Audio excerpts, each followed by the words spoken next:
सत्य समाचार, तटस्थ समाचार, समाज बदल्ने हाम्रो अभियान। नमस्कार, म हुँ पूजा प्रकाश। यहाँहरू हेर्दै हुनुहुन्छ टाइम समाचार। सुरु गरौँ अहिलेको पहिलो खबर जनयुद्ध दिवसबाट। मध्य प्रदेश सरकारले सोमबार जनयुद्ध दिवस मनाउन लागेको छ। मध्य प्रदेश सरकारको गृह तथा सञ्चार मन्त्रालय मातहत रहेको मधेसी शहीद प्रतिष्ठानले जनयुद्ध दिवस मनाउन लागेको हो। प्रतिष्ठानले सोमबार मधेस भवन स्थित कवर्ड हलमा बिहान 10:30 बजे उपराष्ट्रपति नन्द बहादुर पुनको प्रमुख अतिथिमा जनयुद्ध दिवस मनाउन लागेको गृह तथा सञ्चार मन्त्री शत्रुघ्न प्रसाद सिंहले जानकारी दिए। यसबीच जनयुद्ध दिवसको अवसरमा मध्य प्रदेश सरकारले सोमबार प्रदेशमा सार्वजनिक बिदा समेत दिएको छ।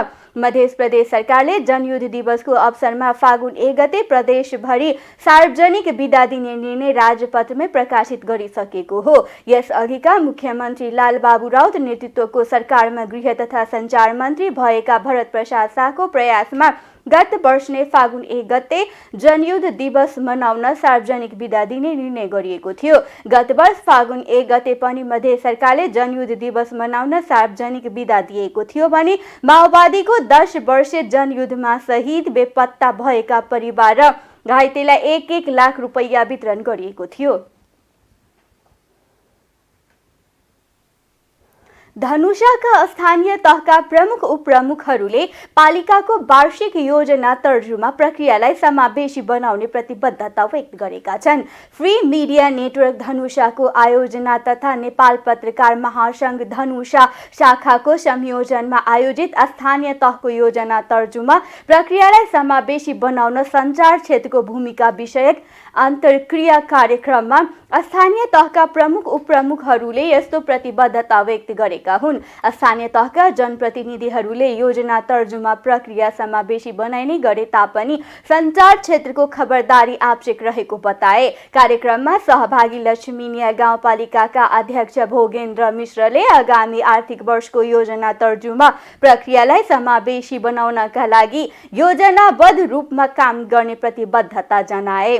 जनकपुरधाम उपमहानगरपालिकाका उपप्रमुख किशोरी शाहले सञ्चार क्षेत्रलाई पनि योजना प्रक्रिया समावेशी बनाउनका लागि समाचार प्रकाशन तथा प्रसारण गर्न आग्रह गरे। कार्यक्रममा नेपाल पत्रकार महासंघ धनुषाका अध्यक्ष मनिका झाले स्थानीय तहको योजना निर्माण प्रक्रियालाई समावेशी बनाउनका लागि सञ्चार क्षेत्रले सहयोग गर्ने बताए। उनले पत्रकार महासंघले गरेको छलफलले स्थानीय तहहरूको योजना निर्माणलाई सहयोग पुग्ने बताए।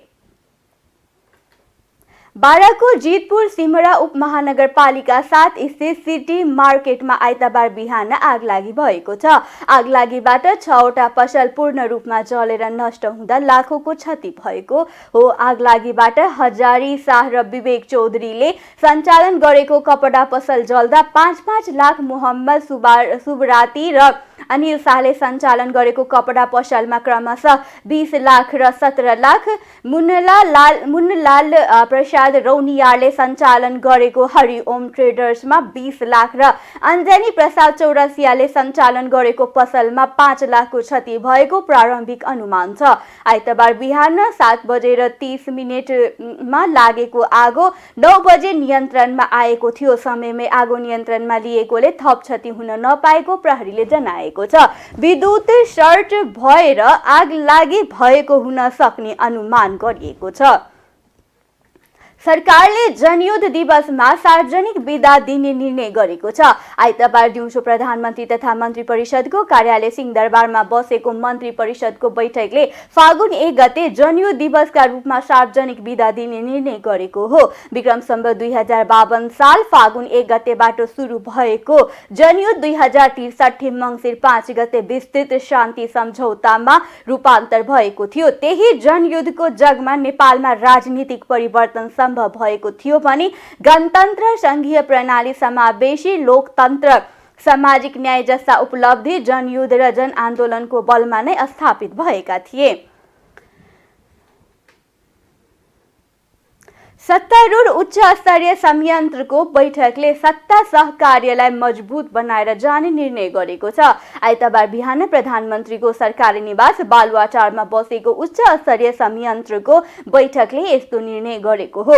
बैठकपछि सञ्चारकर्मीहरूसँग कुरा गर्दै उपप्रधान एवं ऊर्जा जलस्रोत तथा सिँचाइ मन्त्री राजेन्द्र लिङदेनले राष्ट्रपतिको बारेमा सत्तारूढ दलबीच कुनै विमति नरहेको दावी गर्नुभयो। उहाँले सरकार निर्माण गर्दा भएको सहमतिलाई नै निरन्तरता दिने कुरा सत्ता गठबन्धनको अडान रहेको बताउनुभयो। उहाँले आइतबारको बैठकमा उच्च स्तरीय संयन्त्रको बैठकलाई निरन्तरता दिने र अहिलेसम्म गरेका कामका विषयमा समीक्षा भएको बताउनुभयो। अहिलेसम्म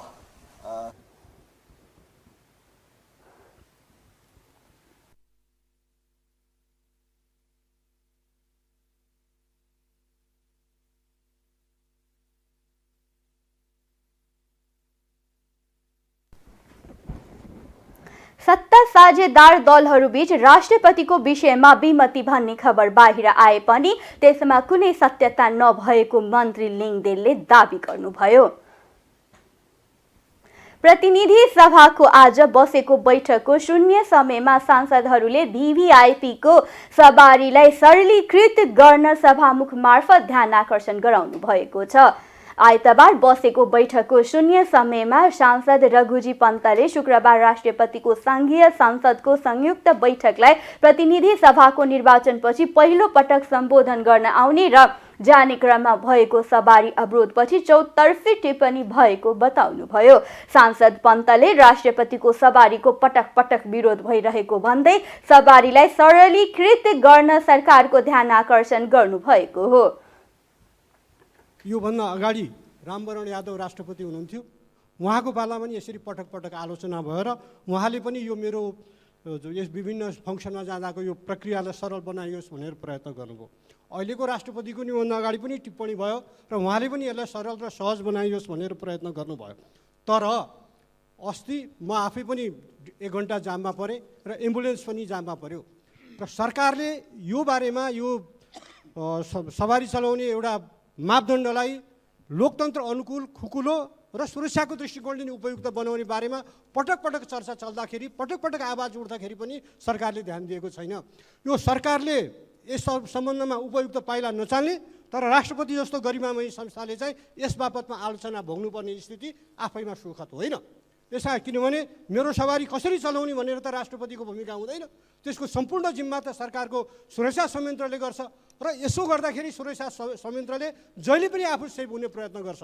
म प्रधानमन्त्रीको सल्लाहकार हुँदाखेरि पनि यसलाई अलिकति सरलीकृत गरौँ भनेर प्रयत्न गर्दाखेरि त्यसबेला अलिकति यसलाई लचिलो बनाऊ भन्दाखेरि होइन यस्तो रिस्क भयो भने जिम्मा लोकको यो आवाजप्रति हाम्रो संयन्त्र संवेदनशील हुन सकेन। त्यसैले सभामुख महोदय यो विषयलाई अत्यन्त गम्भीरतापूर्वक लिउँ। हजारौँ एम्बुलेन्समा कस्तो बिरामी थिए मलाई थाहा भएन, अलि सिरियस बिरामी थिए भने त ज्यानै जान सक्छ। थुप्रै मान्छेले गाली गरिरहेको थिए, मैले लोगो छोप्नु पर्यो, म चढेको बाइकलाई अगाडि बढाऊ भनेर मुखमा मास्क लगाउनु पर्यो किनभने त्यहाँ सांसदलाई पनि गाली गर्न थाले। यस्तो एउटा ह्याभक उत्पन्न हुने जुन प्रणाली छ हाम्रो, यो प्रणालीको समयानुकूल परिमार्जन आवश्यक छ। यो गर्ने भनेको सरकारले हो, सरकारले यो नगर्ने अनि राष्ट्रपतिले किन गाली खाने, राष्ट्रपति जस्तो संस्था किन विवाद नपर्ने। त्यसैले म अविलम्ब यस विषयमा प्रधानमन्त्रीको ध्यान आकर्षण गर्दछु कि यो सवारीहरू औपचारिक कार्यक्रममा जाँदाखेरि यस्तो सवारीहरूलाई सहज सजिलो र जनतालाई एउटा चाहिँ अप्ठ्यारो नपर्ने राष्ट्रपति हुनुहुन्थ्यो। उहाँको पालामा सांसद मुक्ता कुमारी यादवले राष्ट्रपति सवारीलाई व्यवस्थापन गर्नुपर्नेमा जोड दिनुभयो। सवारी व्यवस्थापनमा खटिएका सुरक्षाकर्मीले स्वास्थ्यकर्मीमाथि हातपात गरेको भन्दै उहाँले आपत्ति जनाउनुभयो। VVIPको सवारीले सर्वसाधारणलाई मर्कामा पार्न नहुने भन्दै सांसद रामहरि खतिवडाले भनाइ व्यक्त गर्नुभयो। नेकपा एमालेको भ्रातृ संगठन अखिल नेपाल स्वतन्त्र विद्यार्थी युनियनको 23औं राष्ट्रिय महाधिवेशन फागुन 2 गतेदेखि हुने भएको छ। आइतबार काठमाडौँमा पत्रकार सम्मेलनको आयोजना गरी अनिरा सुयुले आफ्नो 23औं राष्ट्रिय महाधिवेशन फागुन 2 गतेदेखि 4 गतेसम्म काठमाडौँमा गर्ने जानकारी दिएको हो।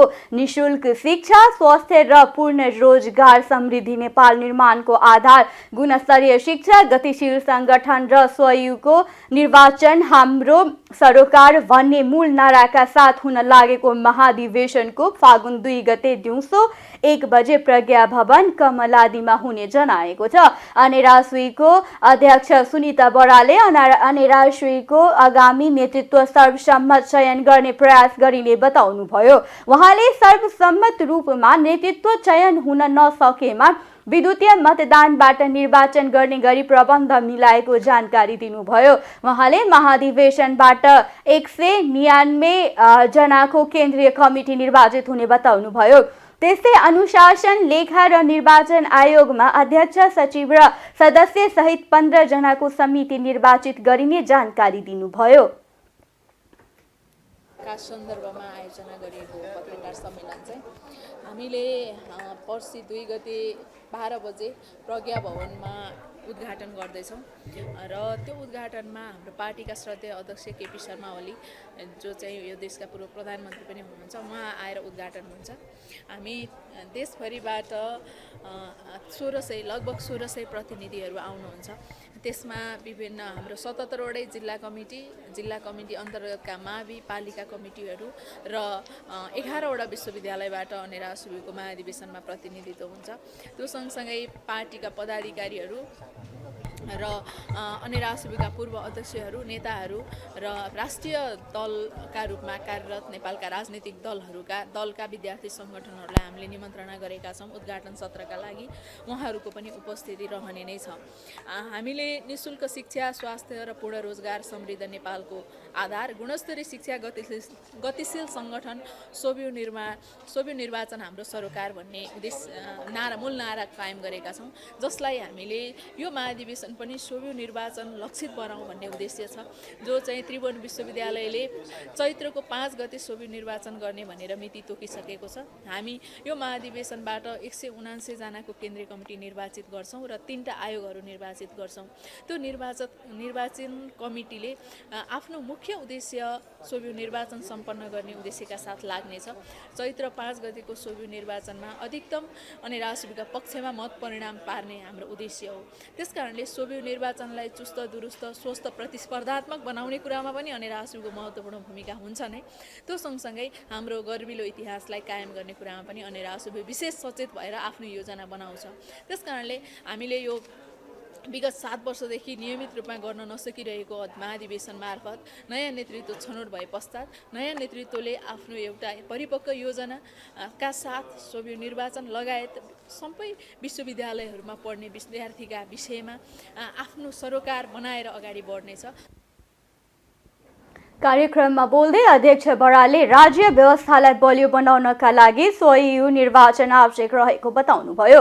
विश्वविद्यालयहरूका नीतिगत निर्णयहरूमा हस्तक्षेप गर्नका लागि स्वयं निर्वाचन चाहिने उहाँको भनाइ छ। क्याम्पस प्रशासनहरूबाट विद्यार्थीहरूको भावनालाई सम्बोधन गराई निर्णय गराउन पनि स्वयंको आवश्यकता रहेको उहाँले बताउनुभयो।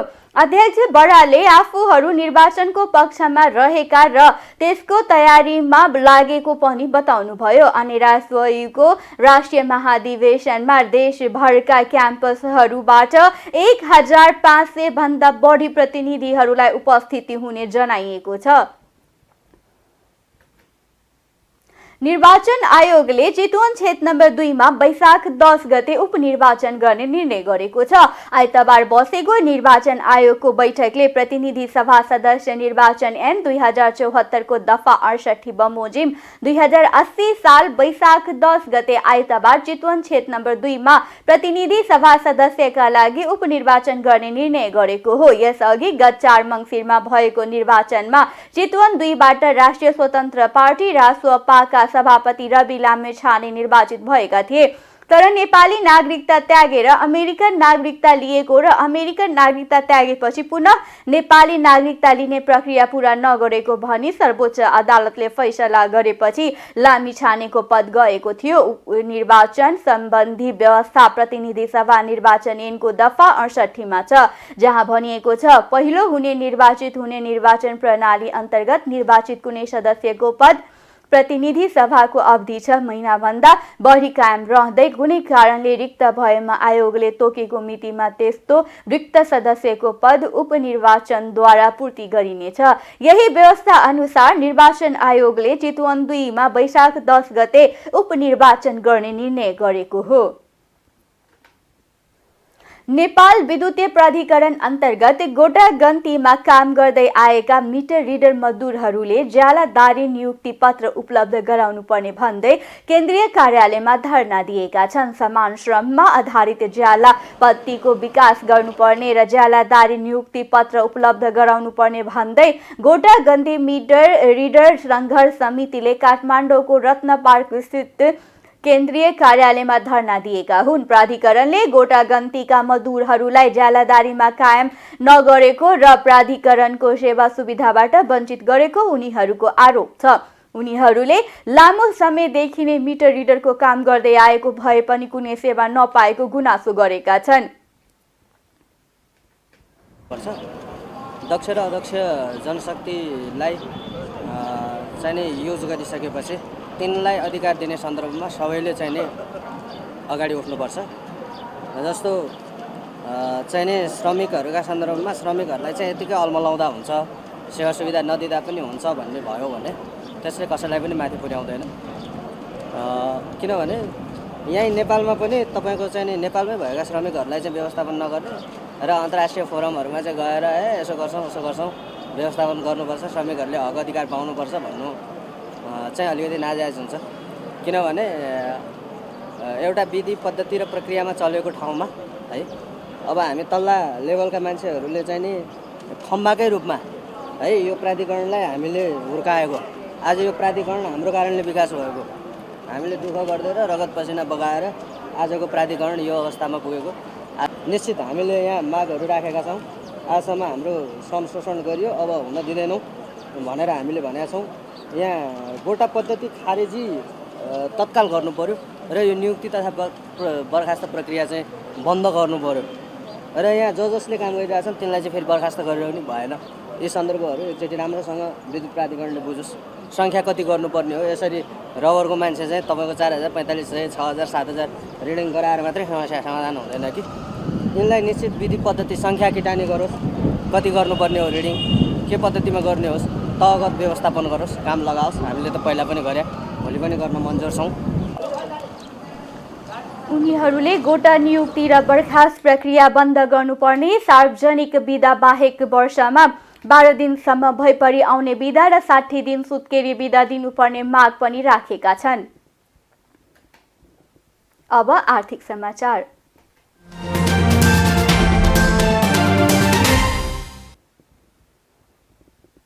अर्थमन्त्री विष्णु पौडेलले बजेट कटौती गरेका छन्। उनले अघिल्लो अर्थमन्त्री जनार्दन शर्माले ल्याएको बजेटलाई 2 खर्ब 44 अर्ब कटौती गरेका हुन्। तत्कालीन अर्थमन्त्री शर्माले 17 खर्ब 93 अर्ब 93 करोडको बजेट ल्याएका थिए। चालु आर्थिक वर्ष 2079-80 को बजेटको अर्धवार्षिक समीक्षा प्रतिवेदन आइतबार प्रतिनिधि सभा बैठकमा प्रस्तुत गर्दै मन्त्री पौडेलले 15 खर्ब 49 अर्ब 79 करोड खर्च हुने अनुमान सार्वजनिक गरेका हुन्। सरकारले राजस्व सङ्कलनको लक्ष्य पनि घटाएको छ। मन्त्री पौडेलले 12 खर्ब 44 अर्ब 75 करोड बनाएका हुन्। उनले पर्यटन क्षेत्रमा केही सुधार भए पनि उत्पादनमूलक उद्योग पूर्ण क्षमतामा चल्न सक्ने नदेखिएकाले आर्थिक वृद्धि लक्ष्य अनुसार नहुने देखिएकाले चालु आर्थिक वर्षको आर्थिक वृद्धि दर 8% को लक्ष्य पूरा हुने देखिएको बताएका हुन्। अर्थमन्त्री पौडेलले आयात नियमनको असर र आपूर्तिमा आएको सुस्तताका कारण राजस्व सङ्कलनमा दबाव परी देशको अर्थतन्त्र चरम दबावमा रहेको पनि बताए। उनले राजस्व प्रणालीले अनिवार्य दायित्वमा छुट्याएको रकम समेत अपुग भएको बताए। उनले सरकारलाई तत्कालीन र दीर्घकालीन प्रकृतिका दायित्वले झनै दबाव थपिएको भन्दै सरकारले लिएको आर्थिक वृद्धि दरको लक्ष्य समेत हासिल नहुने पौडेलले बताए। अर्थमन्त्री पौडेलले विश्व अर्थतन्त्रमा देखिएका कसिला नीतिले नेपालको आर्थिक नीतिमा चुनौती थपिएको बताएका छन्। उनले धान उत्पादन गत वर्षभन्दा सामान्य मात्र वृद्धि हुने उल्लेख गरे। अर्थमन्त्री पौडेलले बजेटमा मूल्य वृद्धि 7% को सीमाभित्र राख्ने लक्ष्य रहेकोमा 7.26 पुगेको बताए। पछिल्लो समय सुधारोन्मुख रहेको छ। तरलता दबावको स्थितिका कारण अल्पकालीन ब्याज दरहरू बढेका छन्। 2079 पुसमा बैंक तथा वित्तीय संस्थाहरू बीचको औसत अन्तर्ब्याङ्क दर 7.53% र 91 दिने ट्रेजरी बिलको भारित औसत ब्याज दर 10.89%, निक्षेपको भारित औसत ब्याज दर 8.51% र कर्जाको भारित औसत ब्याज दर 12.79% कायम भएको छ। चालू आर्थिक वर्षको पहिलो 6 महिनामा कुल सरकारी खर्च रु 5 खर्ब 76 अर्ब 34 करोड भएको छ, जुन गत वर्षको तुलनामा 13.7%ले बढी हो। गत वर्षको तुलनामा चालू खर्चतर्फ 11.9%ले वृद्धि भई रु 4 खर्ब 55 अर्ब 12 करोड, पुँजीगततर्फ 5.3%ले वृद्धि भई रु 53 अर्ब 45 करोड र वित्तीय व्यवस्थापनतर्फ 37% वृद्धि भई रु 67 अर्ब 76 करोड खर्च भएको छ। राजस्व सङ्कलनतर्फ 2079 पुससम्मको लक्ष्य रु 6 खर्ब 51 अर्ब 82 करोड रहेकोमा लक्ष्यको तुलनामा 24.8%ले कम अर्थात् 4 खर्ब 90 अर्ब 4 करोड सङ्कलन भएको छ। गत आर्थिक वर्षको सोही अवधिको समीक्षा अवधिमा राजस्व सङ्कलन 15%ले घटेको छ। राजस्व सङ्कलनमा यस्तो प्रकारको नकारात्मक वृद्धि दर आर्थिक वर्ष 2024-25 पछि पहिलो पटक हुन पुगेको छ। व्यवस्थापनको दबाव र अर्कोतर्फ लामो समयदेखि सकारात्मक वृद्धि दर हासिल हुँदै आएको राजस्व सङ्कलनको वृद्धि दर नकारात्मक हुँदा सरकारी वित्त व्यवस्थापनमा दोहोरो चुनौती थपिएको छ। नेपाल सरकार मन्त्री परिषदको पहिलो बैठकको नीतिगत निर्णयको मर्म बमोजिम अर्थ मन्त्रालयले खर्च कटौती र मितव्ययता कायम गर्ने प्रयास गरेको छ। गरिएकोमा रु 15 खर्ब 49 अर्ब 69 करोड हुने संशोधित अनुमान छ, जुन सुरु विनियोजनभन्दा रु 2 खर्ब 44 अर्ब अर्थात् 14%ले कम हो। चालू खर्चतर्फ रु 11 खर्ब 83 अर्ब 23 करोड सुरु विनियोजन भएकोमा रु 10 खर्ब 21 अर्ब 92 करोड संशोधित अनुमान छ, जुन सुरु विनियोजनको 86.37% हुन आउँछ। त्यसै गरी पुँजीगत खर्चतर्फ रु 3 खर्ब 80 अर्ब 38 करोड सुरु विनियोजन भएकोमा रु 3 खर्ब 13 अर्ब 85 करोड हुने संशोधित अनुमान छ, 88.71% हो। संशोधित अनुमान गरिएको राजस्वमध्ये नेपाल सरकारबाट रु 11 खर्ब 1 अर्ब परिचालन हुने र रु 1 खर्ब 43 अर्ब 75 करोड प्रदेश र स्थानीय तहलाई बाँडफाँड हुने अनुमान छ। वैदेशिक अनुदानतर्फ रु 55 अर्ब 45 करोड सुरु अनुमान गरिएकोमा रु 38 अर्ब 45 करोड परिचालन हुने र वैदेशिक ऋणतर्फ रु 2 खर्ब 42 अर्ब 26 करोड परिचालन हुने सुरु अनुमान रहेकोमा 1 खर्ब 70 अर्ब 53 करोड मात्र परिचालन हुने संशोधित अनुमान छ। आन्तरिक ऋणतर्फ रु 2 खर्ब 56 अर्बको सुरु अनुमान गरिएकोमा 2 खर्ब 40 अर्ब परिचालन हुने संशोधित अनुमान छ। अर्कोतिर रासायनिक मलको मूल्य वृद्धि र सार्वजनिक ऋणको सावा ब्याजको भुक्तानी महँगिदा सरकारलाई एकै वर्ष 67 अर्बको भार थपिएको छ। अर्थमन्त्री विष्णु पौडेलले प्रतिनिधि सभामा चालू आर्थिक वर्ष 2079-80 को मध्यावधि समीक्षा प्रतिवेदन सार्वजनिक गर्दै यस्तो जानकारी दिएका हुन्। उनका अनुसार अन्तर्राष्ट्रिय बजारमा रासायनिक मलको मूल्य महँगिदा थप स्रोत सुनिश्चित गर्नुपर्ने अवस्था आएको छ। आन्तरिक ऋणको ब्याज दर पनि महँगिएको उनले बताए। त्यसै गरी डलरमा भएको अधिमूल्यन र नेपाली मुद्रामा भएको अवमूल्यनका कारण वैदेशिक ऋणको भुक्तानीको दायित्व पनि बढ्न पुगेको हो। यस्तो भुक्तानी वैदेशिक मुद्रामै गर्नुपर्छ। अर्थमन्त्री पौडेलले यिनै कारणले थप 67 करोड थप बजेट व्यवस्था गर्नुपर्ने अवस्था रहेको बताए। पौडेलका अनुसार गत असारमा सरकारको सञ्चित कोष 67 अर्ब 2 करोडले ऋणात्मक रहेकोमा गत पुष मसान्तसम्म यो बढेर 1 खर्ब 39 अर्ब 39 करोडको ऋणात्मक अवस्थामा पुगेको छ। अब अन्तर्राष्ट्रिय समाचार।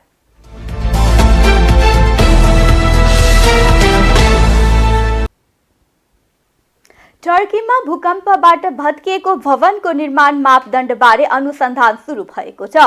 भूकम्प प्रतिरोधी र बलियो भनेर निर्माण भएका भवन पनि भत्किएर हजारौं नागरिकको ज्यान गएपछि सरकारले मापदण्डबारे अनुसन्धान थालेको हो। अनुसन्धानका लागि टर्कीको प्रहरीले अहिलेसम्म 1 जना भन्दा धेरैलाई पक्राउ गरेको बीबीसीले जनाएको छ। पक्राउ पर्नेमा भवन डिजाइनर, इन्जिनियर र ठेकेदार रहेका छन्। टर्कीमा विगत वर्षहरूमा भूकम्प गएपछि सरकारले भवन निर्माणमा कडा नियम लागू गरेको थियो। यसका बावजुद गएको सोमबारको भूकम्पमा हजारौं भवनहरू ढलेपछि अनुसन्धान थालिएको सरकारले जनाएको छ।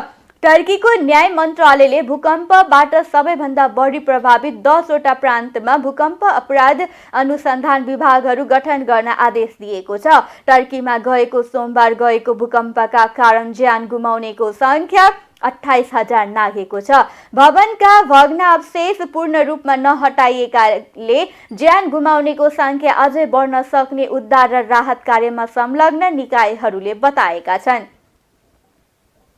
क्यानाडाको आकाशमा उडिरहेको एक अज्ञात वस्तुलाई अमेरिकी वायुसेनाको युद्धक विमानले क्षेप्यास्त्र प्रहार गरी खसालेको छ। क्यानाडाका प्रधानमन्त्री जस्टिन ट्रुडोले पछिल्लो पटक देखिएको उक्त अज्ञात वस्तुले क्यानाडाको हवाई क्षेत्रको उल्लङ्घन गरेको र उत्तर पश्चिम क्यानाडाको युकोनमा खसालिएको पुष्टि गरेका छन्। पछिल्लो साता अमेरिकी आकाशमा उडिरहेको चिनिया जासुस बेलुनलाई खसालिएको चर्चा फैलाउन नपाउँदै फेरि अर्को अज्ञात वस्तु भेटिएको यो तेस्रो घटना हो। उक्त वस्तुलाई खसाल्न तथा पछ्याउन क्यानाडा र अमेरिका दुवै देशका वायुसेनाको यान परिचालन गरिएको र अमेरिकी F-22 युद्धक विमानले उक्त वस्तुलाई क्षेप्यास्त्र प्रहार गरी खसालेको प्रधानमन्त्री ट्रुडोले बताए। पछिल्लो साता उत्तरी अमेरिकाको आकाशमा उडिरहेको एक अज्ञात वस्तुलाई खसालिएको थियो। त्यसअघि चिनिया जासुसी बेलुनलाई अमेरिकाले खसालेको थियो।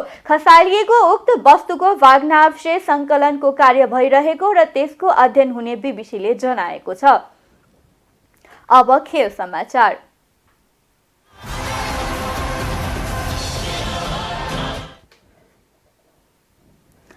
फागुन 11 गतेबाट सुरु हुने केपी ओली कप राष्ट्रिय फुटबल च्याम्पियनसिपको तालिका सार्वजनिक गरिएको छ। आयोजक राष्ट्रिय युवा संघ नेपालले आइतबार काठमाडौँमा पत्रकार सम्मेलन गर्दै च्याम्पियनसिपको तालिका सार्वजनिक गरेको हो। तालिका अनुसार च्याम्पियनसिपको पहिलो खेलमा नेपाल पुलिस क्लब र सातो बाटो युथ क्लब भिड्ने भएका छन्। पुलिस र सातो बाटो बीचको खेल फागुन 11 गते एन्फा कम्प्लेक्समा हुनेछ। खेल 3 बजे सुरु हुनेछ।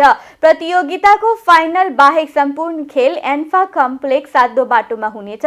फाइनल खेल भने दशरथ रङ्गशालामा आयोजना हुने राष्ट्रिय युवा संघ नेपालका अध्यक्ष किरण पौडेलले जानकारी दिए। प्रतियोगिता फागुन 11 गतेबाट 17 गतेसम्म हुनेछ।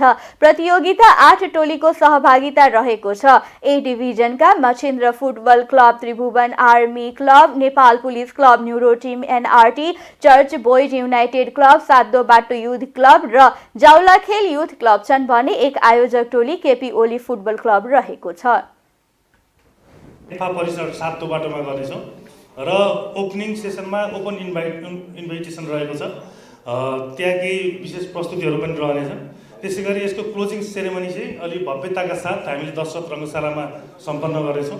दशरथ रङ्गशालामा हामीले यसलाई अझ बढी रोमाञ्चक बनाउने, प्रतियोगितालाई खेलाडीलाई त्यही किसिमले ऊर्जाशील बनाउने र त्यहाँ अहिलेका न्यू जेनेरेसनका अलिकति रुचाइएका आर्टिस्टहरू, केही युवा आर्टिस्टहरू हामीले त्यहाँ बनाउँछौँ।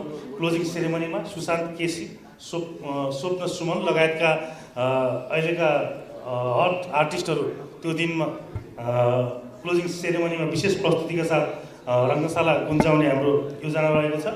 र क्लोजिङ सेरेमनीको निम्ति हामीले ई टिकेटिङको निम्ति चाहिँ ई सेवासँग टाइअप गरेका छौँ र त्यसबाहेक हाम्रो फिजिकल्ली नै लिनको निम्ति विभिन्न आउटलेट्सहरू हामी केही दिनमै सार्वजनिक गर्नेछौँ टिकेटिङको निम्ति। क्लोजिङ सेरेमनी 3 बजे पछाडि 17 गते दशरथ रङ्गशालामा सुरुवात गरिनेछ। त्यस पछाडि अर्को तपाईँहरूलाई जानकारी दिने कुरा चाहिँ हामीले ओपनिङ र क्लोजिङ सेरेमनी दुवै सेरेमनी चाहिँ पोलिटिकल लिडरबाट भन्दा जुन हाम्रो पहिलाको प्याटर्न थियो, हामी आफै पोलिटिकल अर्गनाइजेसन भए पनि हामीले यो च्याम्पियनसिप चाहिँ अलिकति फरक ढङ्गले अगाडि बढाउन खोजेका छौँ। हाम्रो यसको उद्घाटन पनि क्लोजिङ पनि हामीले पोलिटिकल लिडरभन्दा बढी पनि अरू एउटा सामाजिक क्षेत्रका विभिन्न लेजेन्डहरूबाट यसको समुद्घाटन गर्ने र समापन गर्ने, पुरस्कार वितरण गर्ने त्यो खालको हामीले सेड्युल राखेका छौँ। प्रतियोगिताको विजेताले उपाधि सहित 10 लाख नगद तथा उपविजेताले 5 लाख नगद प्राप्त गर्ने आयोजकले सुनाएको छ। भारतमा मैत्रीपूर्ण फुटबल खेल्न जान लागेको नेपाली राष्ट्रिय महिला फुटबल टिमलाई बिदाई गरिएको छ। अखिल नेपाल फुटबल संघ एन्फाले एन्फा कम्प्लेक्स सातो बाटोमा आइतबार एक कार्यक्रम गरी टिमको बिदाई गरेको हो। नेपाली महिला टिमले चेन्नईमा भारत विरुद्ध 2 खेलको मैत्रीपूर्ण खेल खेल्दैछ। मैत्रीपूर्ण खेल फेब्रुअरी 15 तथा 18 तारिकमा हुने तालिका रहेको छ।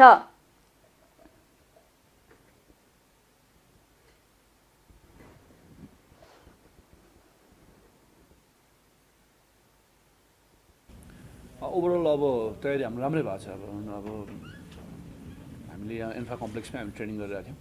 विगतको 2 हप्तादेखि नै हामी ट्रेनिङ कन्टिन्यू गरिरहेको थियौँ र आफ्टर फर्स्ट फेजको सिलेक्सन पछि हामी क्लोज क्याम्पमा बसेको थियौँ र ओभरअल तयारी राम्रै छ। टिममा एउटा राम्रो एउटा कम्बिनेसन राम्रो भएको छ होइन। जस्तो अस्ति अन्डर 20को पनि 3 जना जुन बहिनीहरूले ब्याक सपोर्ट भएको छ। यो छोटो समयको ट्रेनिङको सेसन भए पनि जुन त्यो साफमा जुन मैले त्यो म्याचेसहरू सबै स्टडी गर्न पाएँ त्यसले चाहिँ मलाई अलिक प्लस पोइन्ट दिएको छ र अब इन्डियन टिमको खेल्ने स्ट्राटेजीहरूको बारेमा र अब हामीले गर्नुपर्ने जुन सुधारहरूको बारेमा चाहिँ त्यो चिजलाई चाहिँ हामी अलिकति डिफेन्डिङ लाइनमा अलिकति समस्या हामीलाई अलिकति प्रब्लम थियो, तर अब अहिले हामी सर्ट आउट गर्दैछौँ। यसले पनि सबैको हाई नै छ। अब हामीसँग एक्सपिरियन्स प्लेयर पनि छ र ग्रुप एजको प्लेयरहरू पनि छ। त्यही भएर मलाई लाग्छ सबैले आफ्नो आफ्नो प्लेसबाट चाहिँ राम्रो प्रदर्शन गर्नुहुन्छ भन्ने म चाहिँ विश्वस्त छु। अब हाम्रो चाहिँ इन्डिया टिम नै हाम्रो लागि चाहिँ एउटा चुनौती हो होइन। पहिलादेखि नै च्यालेन्ज एकदम कम्पिटेटिभ नै हो इन्डिया चाहिँ। अहिले आएर चाहिँ हामीलाई बङ्गलादेश पनि हाम्रो लागि चाहिँ एकदम कम्पिटेटिभ भएको छ। अब इन्डिया भन्ने बित्तिकै चाहिँ हामी चाहिँ जित्नुपर्छ, हामी खेल्नुपर्छ भनेर चाहिँ हाम्रो जुन मनबाट आउँछ नि त्यो भित्रीबाट चाहिँ आउँछ कि। तर अभियसली अब सबैले राम्रो खेल्नुहुन्छ, अब हामी चाहिँ जितेर नै आउनेछौँ र हामीलाई चाहिँ यो ओलम्पिकको लागि पनि हामीलाई एउटा यो फ्रेन्डली म्याच जुन राख्नुभयो नि हामीलाई चाहिँ फ्रेन्डली म्याच पछि ओलम्पिकको लागि पनि हामीलाई चाहिँ प्लस पोइन्ट चाहिँ हुनेछ। राष्ट्रिय खेलकुद परिषदका सदस्य सचिव टङ्कलाल घिसिङ एन्फाको उपाध्यक्ष वीरबहादुर खड्का, महासचिव किरण राय सहितले नेपाली टिमलाई बिदाई गरे।